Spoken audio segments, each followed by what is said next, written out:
العلاقة بقى المتوترة بين حضرتك ووالدك دي هو انتوا مش لاقيين صيغة للتفاهم بقى، فخلاص وجودك في البيت دايما هو مرتبط بالمشاكل والمشاحنات والمشكلة الصغيرة بتكبر إلى آخره بقى. فكان لازم إيجاد حل عشان نتعامل مع محمود بقى، احنا مش عارفين نتعامل كلنا، فهنعمل ايه؟ الحقيقة ما كانش في حل غير ان محمود ما يبقاش موجود في البيت.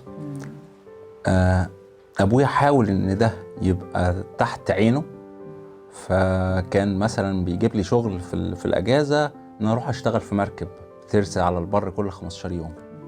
مع ان انتوا مش في مكان ساحلي ولا حاجة، لا بس لا هو انت بعيد يعني. فكان استنفذ الحقيقة كل الحلول، لان انا رجعت من المركب دي لوحدي، حتى ما استنيتش ان المركب ترسى على البر، لا عملت مشكلة في المركب ولازم ارجع دلوقتي.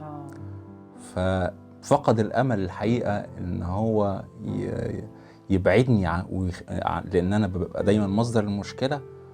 فالحقيقة انا بذكاء اقترحت عليه اني ارجع اقعد اعيش مع ستي، وبعد حيل كتيرة قوي وافق ورجعت تاني عشت مع ستي.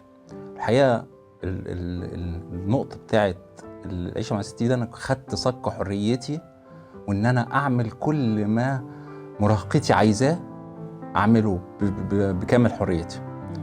بس الحقيقة يعني انا استغليت ده اسوأ استغلال، ان انا عملت كل الحاجات الغلط اللي ممكن اعملها في المرحلة دي بعيد عن عين ابويا، مع ان هو كان دايما عينه عليا، بس كنت انا دايما بلاقي شباك اهرب منه.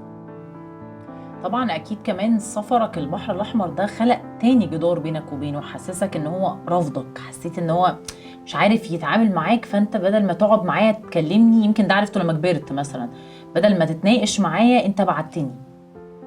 جالك احساس شبه ده ولا احساس تاني اصلا؟ لا انا جالي احساس، لان انا تعبت وانا في البحر ورجلي ورمت وبتاع، فانا حسيت ان هو مش خايف عليا. فيمكن ده بعد المسافات بيننا اكتر. فما كانش عنده حل غير ان هو يوافق ان انا ارجع اعيش مع ستي. لما رجعت بقى وكانت الحياة بقى خلاص مفتوحة لك على البحري، هي بتحبك حب أي ست كبيرة نفسها تشوف حفيدها اللي هي حاسة إن هو فقد أمه، وحاسة بيه قوي، أكتر حد حاسس بيه.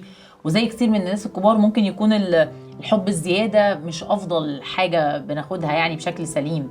فالفترة دي بقى أنت تعاد ترتيبك وتكوينك بشكل مختلف، حسيت بأن أنت عندك المساحة والسلطة والرخصة الكاملة إنك تعمل كل حاجة. بالظبط، هي ست بسيطة جدا، بتنام بعد العشاء، بتصحى مع أذان الفجر، ومع أذان الفجر ده ببقى لسه أنا هنام. وما بتسألكش كنت فين ولا عملت إيه؟ لا لا. دايما برضو الثقافة اللي عند الست الفلاحة الراجل فما معايا كامل هو كبر وراجل ايوه بالظبط. علاقتك بوالدك طيب لما رجعت قعدت عند جدتك، يعني هل كان بتتكلموا بتتواصلوا، بيسألك بتصرف منين، تاخد فلوس منها بس ولا بتاخد منه فلوس؟ لا الحقيقة أنا باخد منه فلوس، وهو كان بيحاول يعمل عليا كنترول بالفلوس، ودايما كان برضو المصدر التاني هو ده المصدر الأساسي بالنسبة لي اللي هي ستي. فمع إن هو كان دايما بيراقبني، بس أنا كنت دايما بلاقي مخرج إن أنا أعمل الغلط. كان عندك كام سنة دلوقتي بقى؟ عندك كام سنة في الحدوتة دلوقتي بقى؟ 16 سنة. 16 سنة، هنخش الجامعة بقى. خلاص المفروض هنا في قرار هيتاخد، في تحديد بقى شكل مستقبل، شكل تفاصيل. الدنيا هي كانت عامله ازاي؟ كان شكل الشخص الطفل والمراهق المتمرد ده اللي رافض للنقد كان رايح فين؟ رايح عايز يدخل كليه ايه؟ عايز يعمل ايه؟ الحقيقه الشخص الرافض ده كان عنده شغف قوي جدا بالكمبيوتر وبالتكنولوجي وبتاع. ف كان بابا بيشجعه على ده، حتى لو هو كان بيستخدم ده استخدام غلط مش صح. بس فضل طول ما انا في عين مراقباني اللي هي عين ابويا، بحس ان انا واجب عليا ان انا اعمل الغلط. ليه؟ لان انا معايا حريتي، فانا مفيش داعي ان انا ابقى متراقب.